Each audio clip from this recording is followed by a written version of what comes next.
Here's something I think about more than I probably should. You see, I'm self-employed. I have multiple businesses, no employer pension, no 401k sitting there waiting for me when I retire. And a real fear for me isn't a number on a spreadsheet. It's what happens if I'm still capable of working long after I actually need to stop working, or if I lose the ability to continue working before I am anywhere near ready to stop working. You see, there's nobody in the office that's going to come and fix that for me. There's no HR department. There's no pension office. There is no one whose job it is to make sure that I land on my feet when I retire. So today I want to talk through that fear honestly with you, where it comes from and what I am actually doing about it right now, not what I'm going to do someday, hopefully, maybe. Here's the thing nobody tells you about being self-employed. When you work for somebody else, retirement gets built into the structure whether you think about it or not. Money comes out of your check before you ever see it, and it automatically goes into your 401k. The employer's match just happens automatically. And of course, you get the annual reminder from payroll or HR every year to check your contribution rate and adjust as you see fit. When you work for yourself, none of that exists. Every dollar that goes towards retirement is a dollar you had to choose to move on purpose instead of spending it or reinvesting it back into your business. There's no automatic retirement investment that occurs, and that is the big trap of self-employment when it comes to retirement. It's not that self-employed people are worse at planning. It's that the entire structure that nudges everyone else towards savings just isn't there for us unless we build it into our businesses when we start. Now, I have been self-employed for 2 decades, and before that, I did have jobs, some really good jobs, some very well-paying jobs, and many of those, I also had a good 401k with those jobs too. But like a dummy, every time I changed jobs, I cashed in my retirement instead of rolling it over and using it to save over the years. I always thought I had plenty of time to plan, plenty of time to invest. I should take the money and run now and use it to take that much needed vacation between jobs, buy me a new car, buy the wife a new car, get the kids all the toys they want, and all of that other nonsense. Recently, I started thinking about this friend of mine who was in the same boat as I am right now. He is in his early 70s now. He was self-employed his whole life, just like me. No pension, no 401k, and you know what? He's still working today because Social Security alone isn't enough to live on. He had also always said there was always tomorrow, always next year. And you know what? To be truthful, I can recall myself saying that as well in my past. And I get it completely, because when you're self-employed, you are really working on making your tomorrows, your next month, your next year be even better.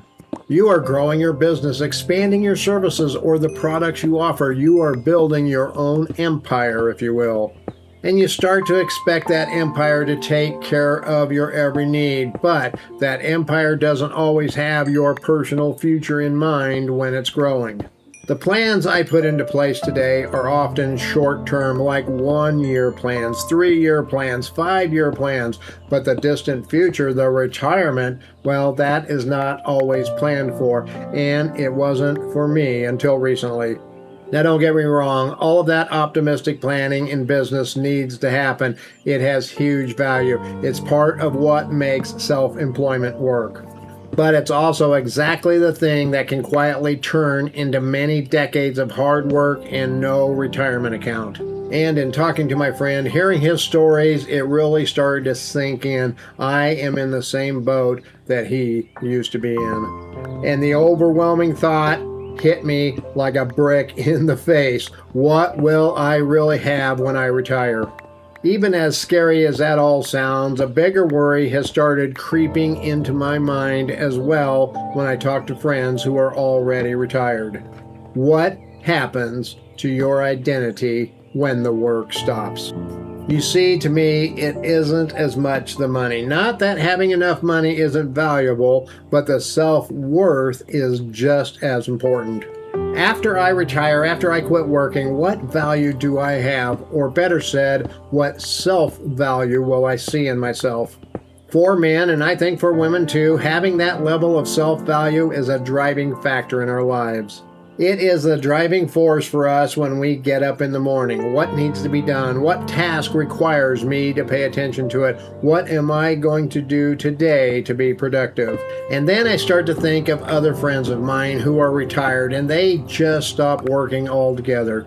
Some of them just sit around the house all day enjoying the easy life, the comfortable life, watching TV and watching time pass by.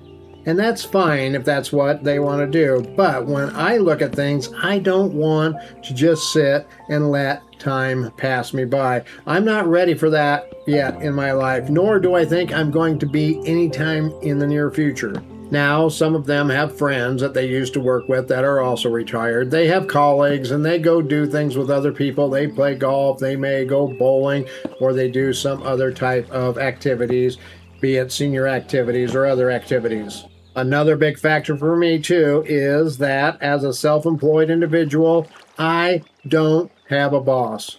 I don't have coworkers in the traditional sense. I have no office to go to, no daily forced interaction with anybody. What I do have is complete control over my schedule, and honestly, that's the whole reason I chose this path decades ago.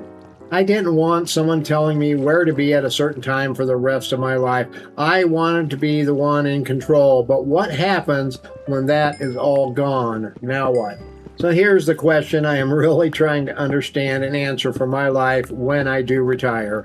If the thing I've built my identity around for the past 2 decades is being the guy who runs his own businesses, makes his own schedule, answers to himself, what happens to that identity the day I stop working? Who will I then be?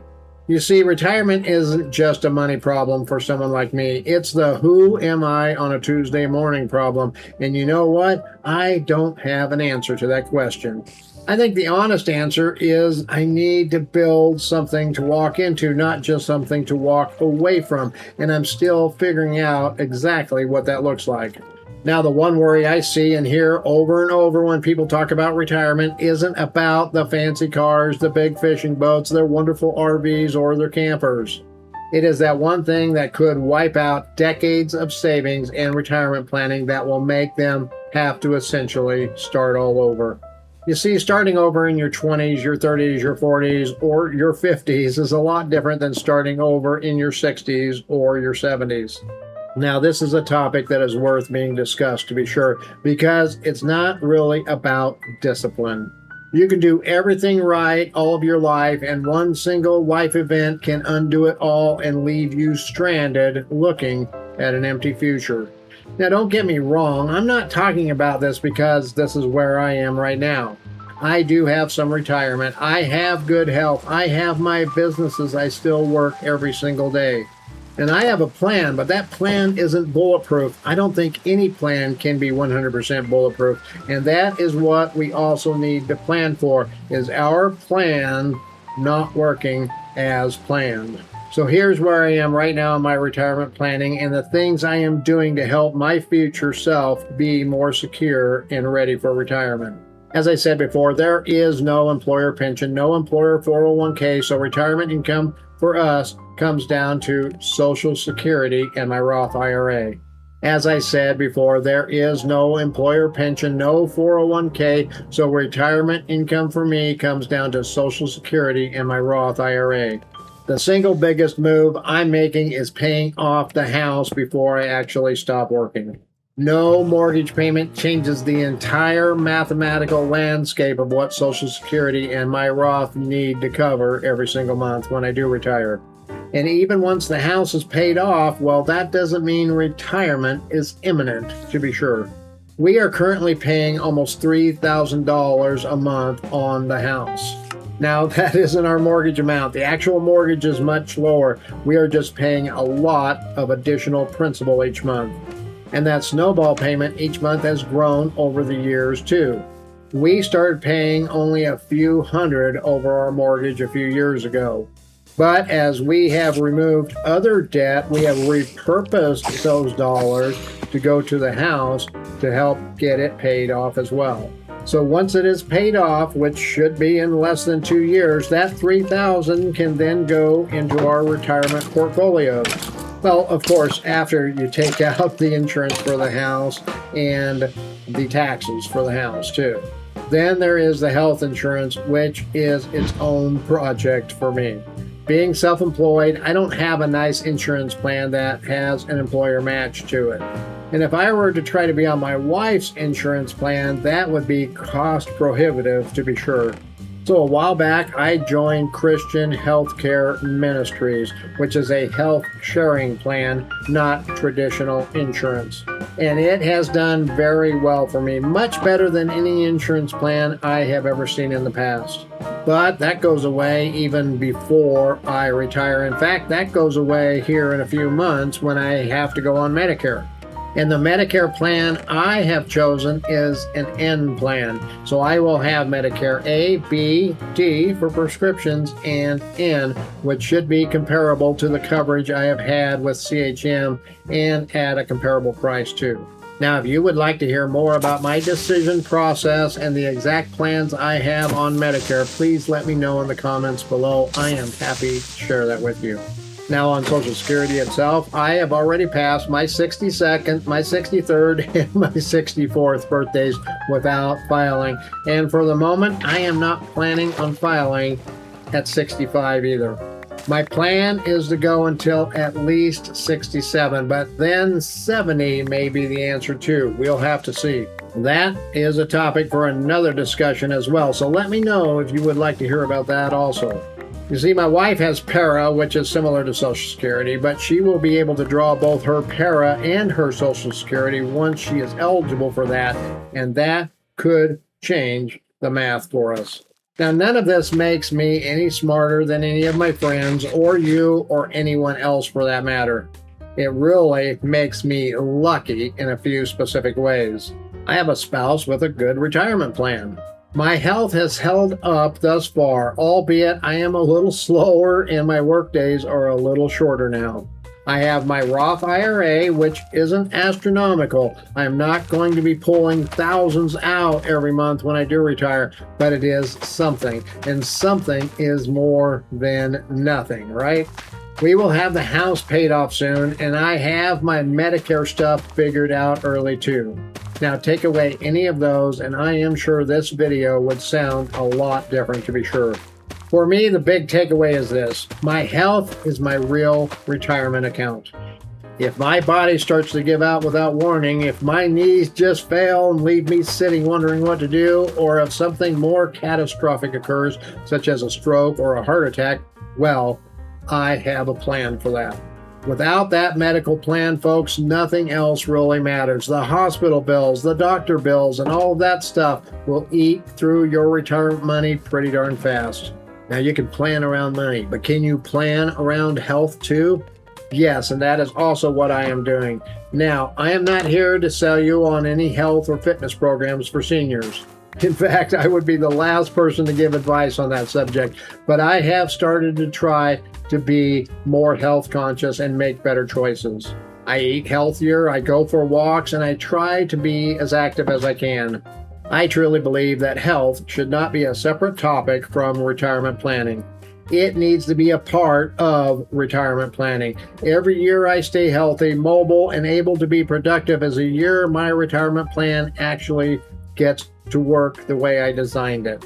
Now, if you're self-employed or you just don't have a pension plan waiting for you either, I'd like to know where you actually are in your journey towards retirement. And if you're younger, let me know that too. What retirement plans do you have? And if you have found value in this video, please go down, hit that thumbs up, subscribe to the channel, and let me know what other topics you would like me to talk about.